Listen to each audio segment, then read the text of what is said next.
The L1 error code in air conditioning systems for most brands indicates a voltage anomaly affecting the inverter module located on the electronic board of the outdoor unit.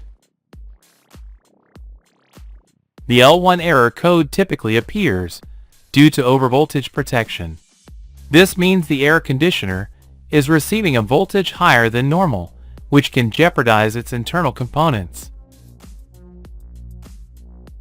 Most air conditioning units are designed to operate within a voltage range of 170 to 260 volts.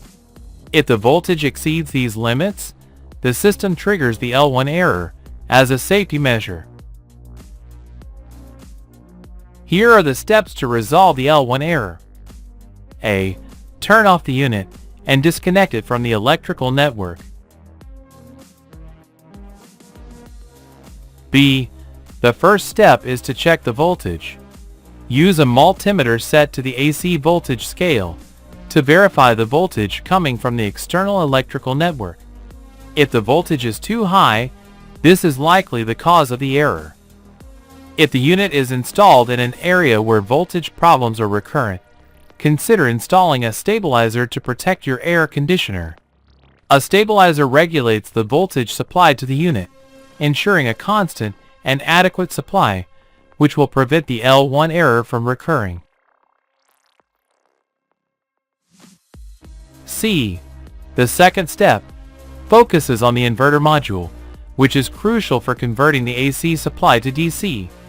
Any significant voltage deviation can cause operational issues. Therefore, connect the electronic board and measure the power supply to the inverter module. Under normal conditions, the DC voltage between the P and N terminals of the inverter module should be approximately 310 volts in standby mode and 380 volts when the unit is operating. If the measured voltage exceeds these values, an L1 error will be triggered. D. Check for faults in the inverter module's rectifier bridge. To do this, disconnect the electronic board from the electricity. Measure the resistance between any pair of the 5 terminals of the rectifier bridge. If any resistance is close to zero, the rectifier bridge is defective and needs replacement.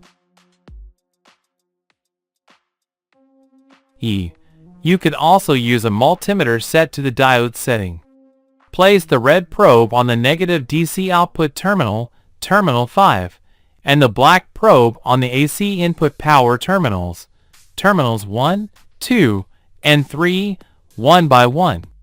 The voltage between terminal 5 and terminals 1, 2, and 3 should be approximately 0.378 V. If it measures 0, the rectifier bridge has failed. Reverse the probes and repeat the process. The voltage between terminal 4, positive DC output, and terminals 1, 2, and 3 should be infinite. A value of 0 indicates a fault in the rectifier bridge. F. If the rectifier bridge is damaged, it must be replaced. If this is not the problem, the fault may lie within the inverter module itself, which will also need to be replaced. G. Here are some steps to diagnose the IPM, Intelligent Power Module, of the inverter system. 1. Disconnect the equipment from the power supply.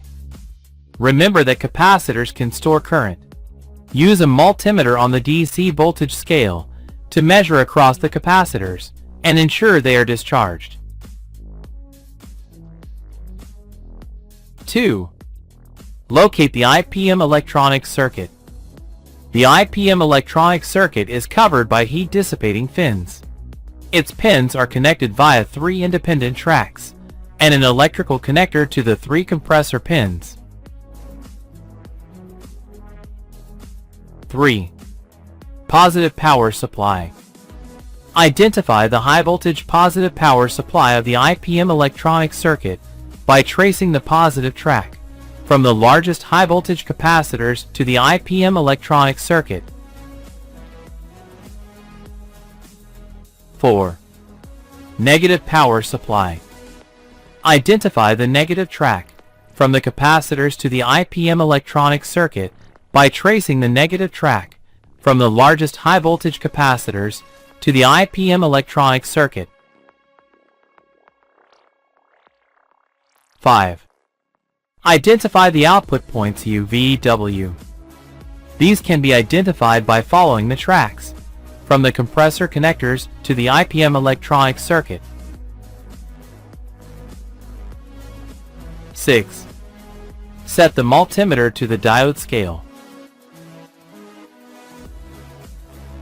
7. The IPM electronic circuit is internally composed of 6 IGBT transistors, each containing a diode that we will test.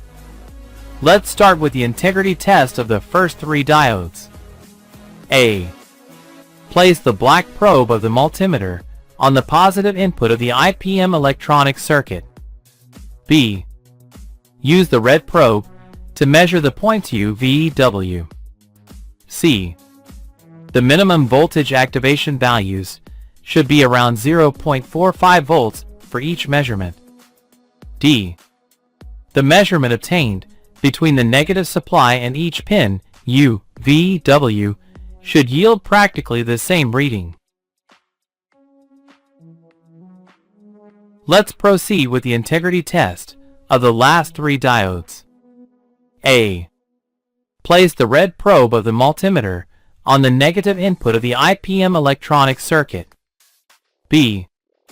Use the black probe to measure the points U, V, W. C.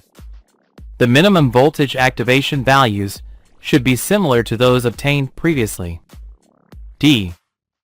The measurement obtained between the negative supply and each pin, U, V, W, should yield practically the same reading.